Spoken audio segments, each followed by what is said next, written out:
TC.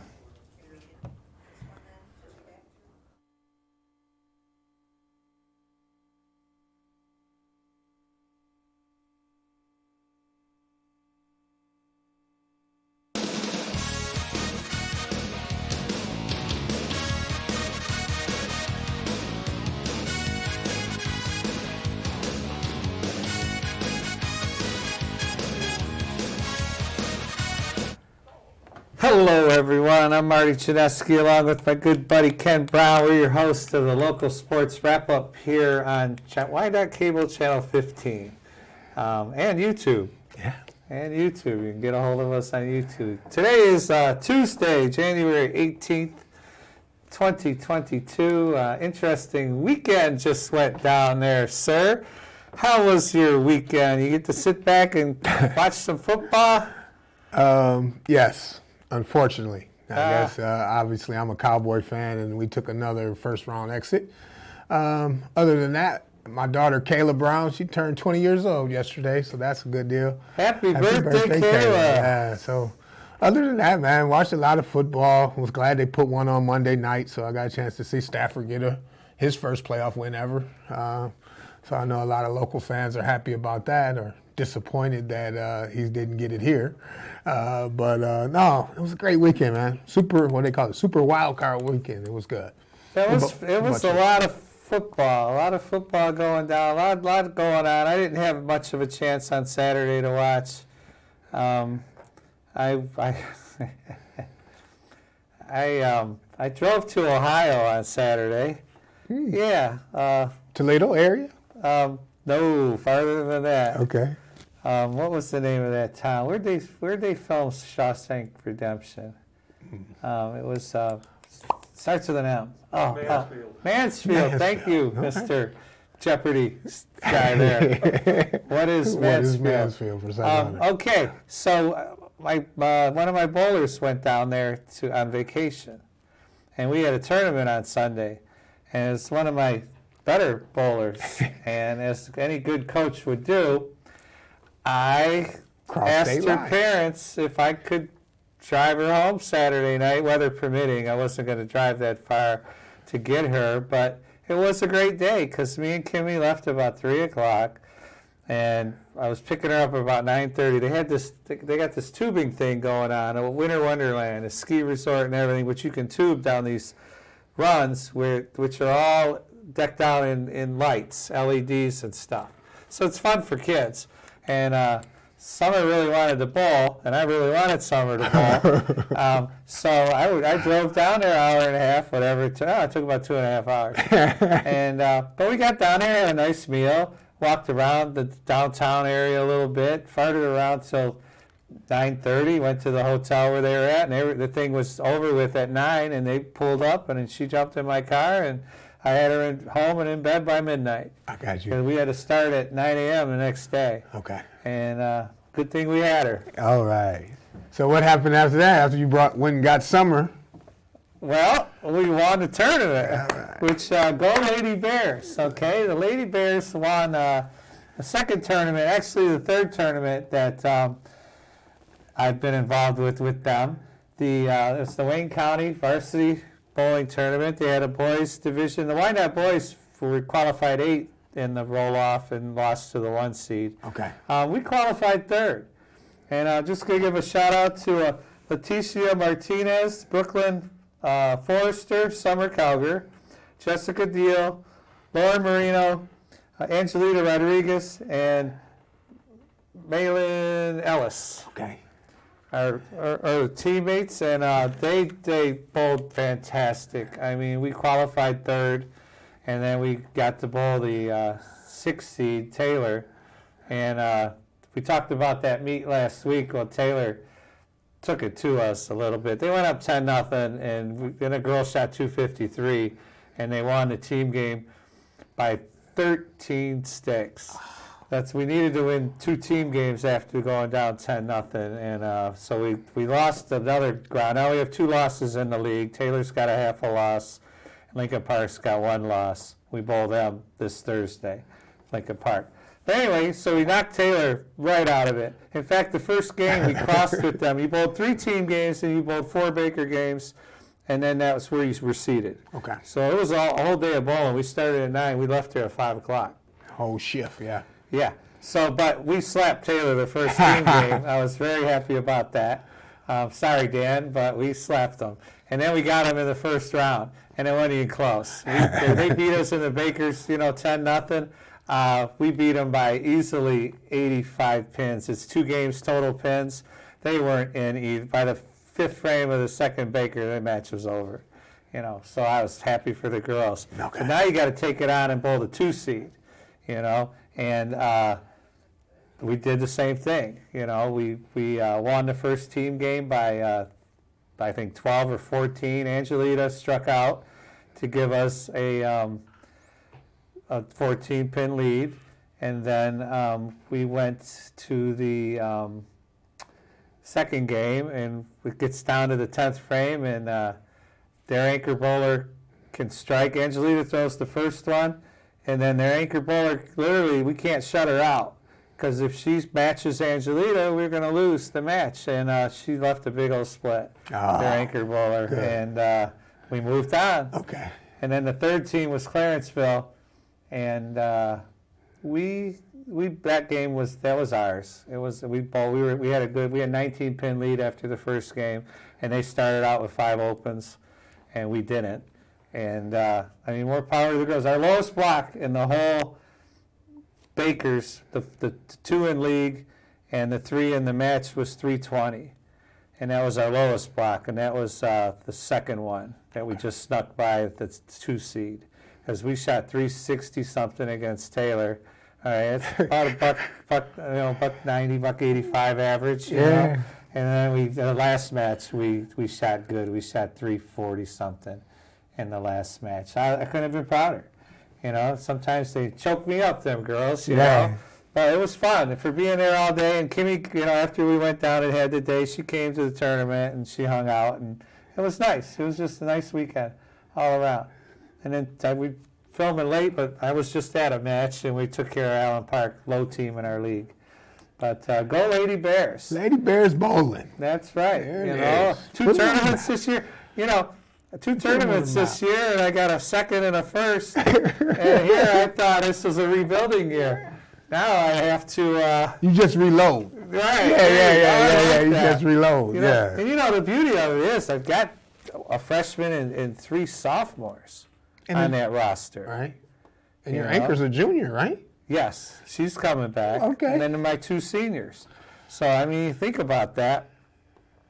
And they're getting better and better. They bowled, a couple of them bowled good today on the JV end, and that's where, I only bring 6 to varsity, and I had 3 on the JV end, and they beat some of my, they're becoming interchangeable parts. They used to be interchangeable parts that only shoot 100. Yeah. Now they're interchangeable. They're shooting 140s and 150s. Yeah. Pick 2 and put them in a lineup. That's it.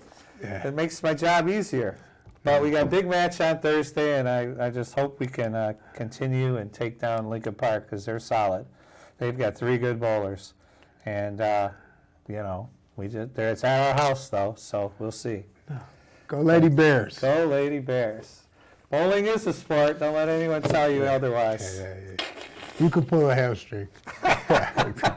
Smash your fingers in the ball return. What else is going on here? You want to talk scholarships? Oh, let's do that. We don't talk about the smart kids enough. Yeah, that's right. Well, that's not true. The athletes are smart as well. Yes. No, you have to be. You got to be smart. Bowling's all about, angles and geometry and numbers. Friction. Yeah. And, yes. Yep. 6 Downriver students were named National Merit Scholarship semifinalists. What would that be there, sir? 6 Downriver students find themselves among the very select company.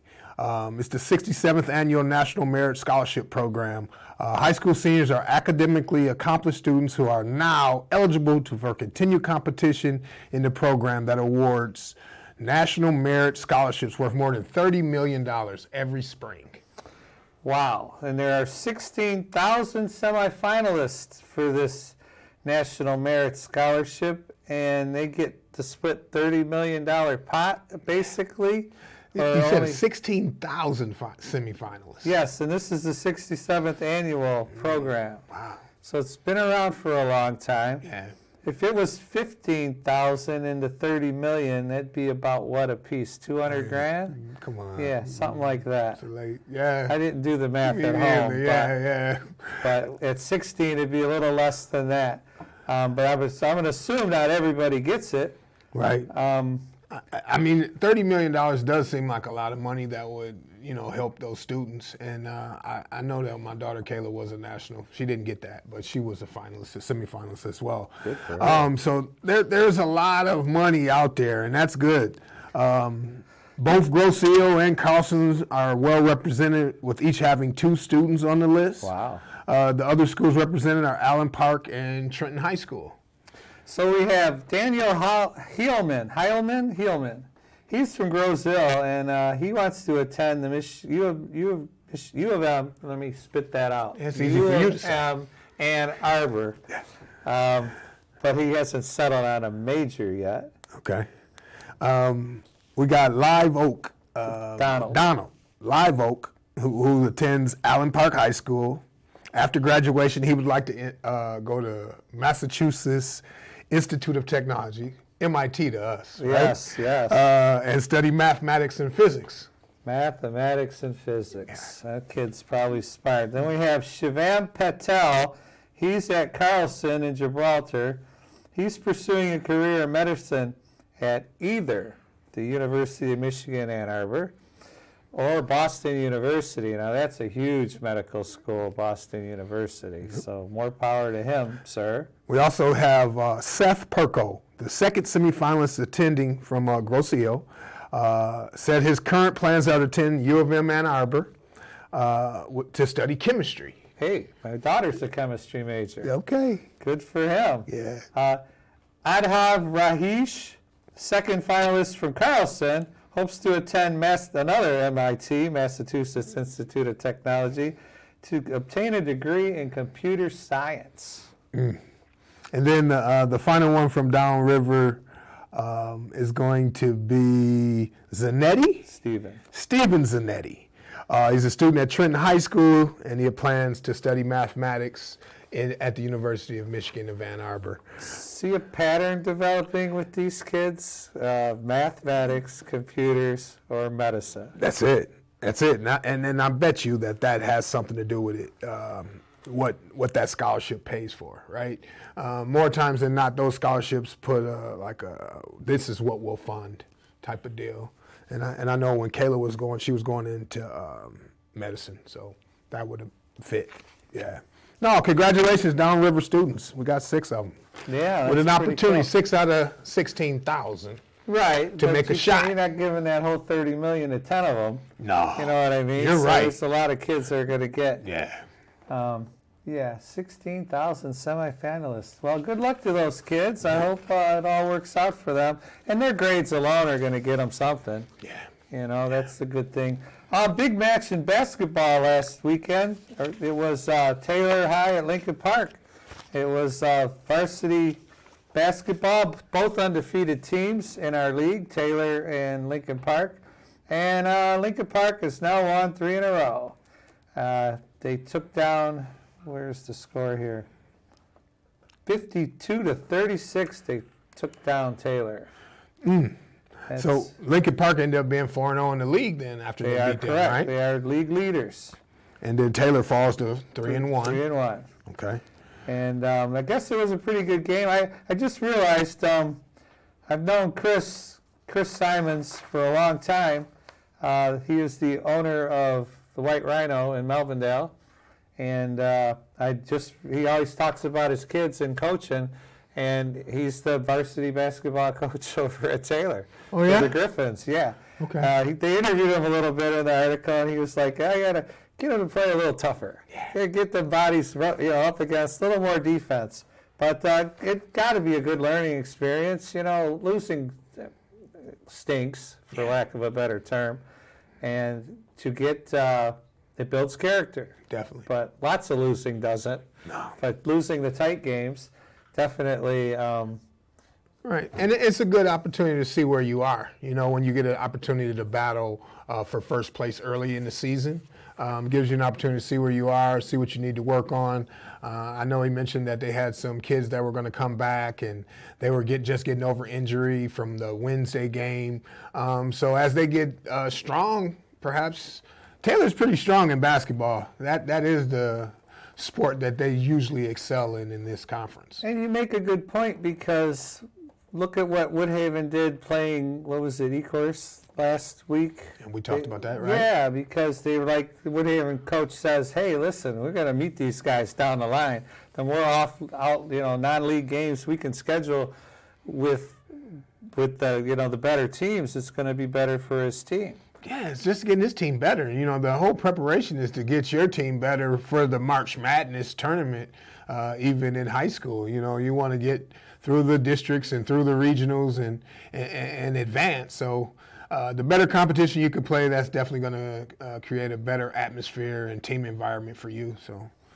No. And then Taylor still has to play, Lincoln Park still has rematches with Woodhaven and Taylor, and it's funny, the coach, his last name being Starl, he says, it's always important to stay ahead of Woodhaven. Woodhaven, yeah. As the old Ken used to say, Woodhaven.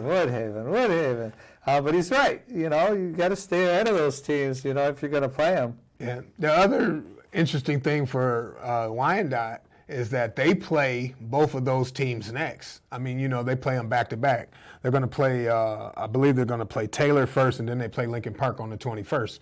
So we're going to see where Wyandotte is in the pecking order of that conference really soon, because they're going to play both of those teams. Those are the next two games that they have. A couple other games last Friday. Woodhaven got its third victory with a 72-50 win over Gibraltar. Carlson, Etzel Ford beat Southgate Anderson 62-53. And Allen Park picked up its first, this is bad news, picked up its first conference win of the season against Wyandotte 58-54. Okay, well, it's a close game. We could take that. We'll take that. Yeah. It's early. Hey, we have the standings, too, of the league, which is pretty good. Lincoln Park's undefeated, as we mentioned. They're 4-0 in the Downriver League, and Woodhaven second. I'm going to guess they're 3-1. I didn't print very well. Yeah, but you know that's the case, because Taylor is 3-1. Third, yeah. Yeah, and then we got Etzel Ford 3-1, 4-4 overall, 3-1 in the conference. Carlson 4-5, and 2-3 in the conference. Trenton's got a 1-5 record, 1-2 in the conference. Seventh place, Allen Park just picked up their first victory. They're 1-3 in the conference. Roosevelt, Wyandotte Roosevelt's 3-5, 1-4 in the conference, playing the top two teams next week. And then we got Anderson 1-6 and 0-4 in the conference. Yep, there'll be some big games. In fact, tonight they're playing. Roosevelt's on the road right now today, playing Taylor, and that's going to be a tight match. They won't meet again until February 18th. But good luck, Bears. I like that. You'll see where they measure up. Yeah. That's a good way to look at it. We had a quad wrestling meet last week. There were two quads. I got results for one. The quad between Gibraltar, Carlson, Woodhaven, Trenton, and Allen Park. And Jags went 2-0. Carlson went 2-0. Then Trenton and Woodhaven. Is that right? Went 1-1 last week? Yeah. Mm-hmm. That's what we got. That's right. Oh, that's a tie. Carlson and Trenton. Yeah, but it was a tie, 42-42, but Carlson and Trenton finished tied on the final scoreboard. However, due to the tiebreaker criteria for fewer forfeits, the Marauders actually took away the win. Oh, is that how it works? Yeah. So you don't have a weight class participating. I have 3 not participating. You have 2. We win. You win. Yeah. Fair enough. Okay. Fair enough. And that makes sense. Yeah. Yeah, you should have had somebody in that weight class. Somebody should have cut the pounds. Right? can only sweat so much off, man. Hey, wrestling's the toughest sport I've ever seen. I mean, you know, it's just as the workout alone. I mean, I promise you, the wrestling room at our facility when I was in high school, if it wasn't 125 degrees in there, it wasn't. I mean, it was like they're sweating just walking in. You know, it's just a tough place to be, man. So. Like that middleweight boxer trying to get underweight, huh? Right before the match, and then he goes and eats. The next day, he comes in 38 pounds heavier. You're like, how'd he do that? That's right. Yeah, the Allen Park took care of Woodhaven 39-34. What do we got? They also took care of Trenton 48-30. And down at the bottom there, Carlson actually beat up on Woodhaven 48-24 in that one. Interesting. Yeah. Now next week, let's see, Wednesday the 19th, that's tomorrow, the third of 4 downriver quad meets will take place. One quad will be Trenton Trojans, will be joined by Woodhaven, Dearborn, Edsel Ford, and Lincoln Park. The other foursome will be held at Carlson, where the Marauders will welcome in Allen Park, Southgate, and two-time reigning league champion, Wyandotte Roosevelt. Roosevelt. There goes the Bears. Yeah. Like a good wrestling meet there. Yeah. WWE. No, yeah. It'll be fun. What else you got there? You got stuff to talk about there? Yeah, downriver hockey. You like that? I'm all about hockey. Yeah, it's hockey season. There's a Used nice to- 8-game slate tonight. Is there? Yes, that's Who's right playing here. who? I don't know. Not there. That's not Anything there. here? Yeah, there No. it is. I got some. Gabriel Richard versus Wyandotte. Richard is one of the state top-ranked teams, led by 2 goals after the first period, and ultimately continued to impress, have an impressive season by beating the Bears 6-1. Yeah, that was last week. There were a couple score games last week. You're right. Couple. Who got the lone Wyandotte goal here? Let's see. William Ballantyne got the lone Roosevelt goal. It came in the third period. The Pioneers goaltender, Ryan Rainey, stopped 13 of 14 shots. 14 shots, you got to get a few more than that every year. But you know what, kids, they don't call them, it's not shot attempts. You know, Shots on goal, right? Right, but it has to be inside the pipes. Okay. You know, if you shoot it wide, it doesn't count. If you shoot it over the net, it doesn't count as a shot. If they block it, it does. So there's the more accurate stat would be shot attempts. You know, if they're shooting the puck 20 times a period, that's good. Okay. They're only getting 14 shots for a game. They work on their accuracy a little more, but some could be getting blocked. I mean, it's a weird stat. Even in the NHL, they just count shots on goal. If you fire it wide, it doesn't go up on that little counter. You know. So it has to be between the net, the two poles, pipes, and yeah. the pipes. Okay, you're teaching me. I like that. So the goalie has to get a piece of it, you know, because if you shoot it wide, it doesn't count on the shots on goal. That's why they take more. Hey, I'm popular. They take more precedence with the shots attempt. I got you. You know, because especially the NHL, they block a lot of shots, and I'm sure at college, I mean, as high school hockey, they take a lot of shots too. Allen Park took it on the chin against Grosse Pointe Woods Liggett last week, and I remember saying about Liggett playing a girl goalie when we played him in JV. That was kind of cool. 6-0, man. They will host Wyandotte on tomorrow. Look at that. Allen Park will. I'm predicting Wyandotte will win that game 4-2. They're 1-4 in the Metro League. Do we have what the Bears are? Yeah. Roosevelt's 2-4 in the Metro League, 5-8 overall. Allen Park's 3-10-1 overall, 1-4 in the Metro League. Not bad. Another game down the line there on the 11th last week. Yep, you got Ann Arbor Gabriel Richard 4, Riverview Cabrini United. Obviously, that's a combination team. That's the whole. We talked about that. You got the public school and the Catholic school combined. That's unique. Yeah. So, what league do they play in when they play in the tournament at the end of the year? The Catholic League or the? That's a good question. Riverview Cabrini went on the road to Richard in the Metro League battle, West battle. So they're in the Metro League. Down 3-0 after the first period. Our RCU, as they're calling Riverview Cabrini United, who are 5-5 and 1-3 in the Metro West, scored twice in the second. So it looks like they're going to play in the public school league or in the regular league. Okay, and they're playing. Let's see. They're going to play New Boston United on Thursday, and then they visit Wyandotte on Friday before returning. I like another victory for Wyandotte because they'll be on back-to-back games where Wyandotte's playing Wednesday and Friday. I like that. I think our boys are going to be okay. Yeah. And then one more game. Trenton took care of Grosse Pointe North 9-1 last week. Trenton is 7-6 overall. They can't be happy with that. The hockey powerhouse. 2-2 in the MIHL South, whatever that is, Michigan. Yeah, they play in a strong league. They don't play in the school league. But that was the what we have on hockey. But you know what the coolest thing about that game was? It was actually outside. Really? It was outside at Clark Park. Nice. So they play right there off the park. They built a rink. I've skated in that rink. Yeah, NHL put some money behind that, so they played there. Yeah, So because that's the Wings will have an open practice once a year, maybe out there. Yeah. You know, just people crowd around that rink.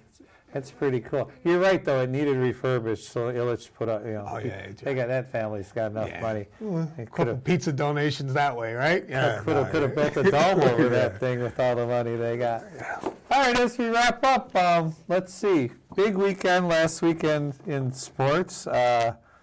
I'm sure we got another big football weekend coming up. We got a lot of, again, our Lady Bears bowling team has got a big match Thursday against Lincoln Park. A lot of basketball matchups going on. We'll dig through the papers and the internet and find us some scores. Once again, I got to give a shout out to Wyandotte Roosevelt Varsity Girls, man. Got to do it. Yeah. It's pretty cool.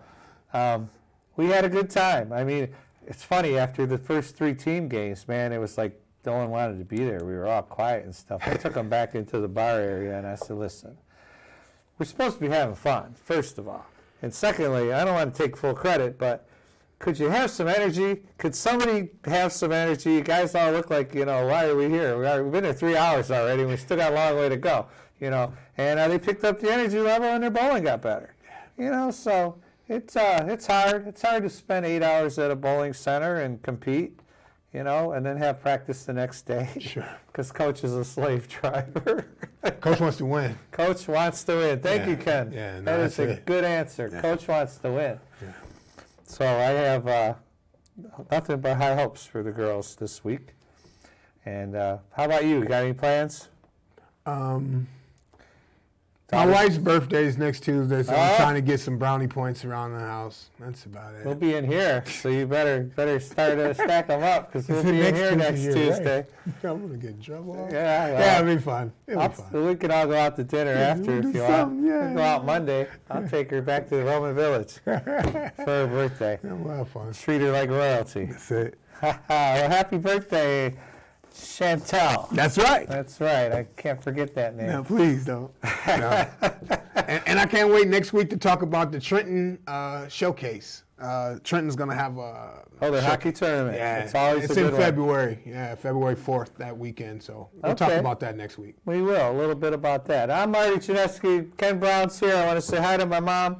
And once again, hi to the bowling team. I'm going to make them watch this, maybe at practice. Maybe I'll have fun with that.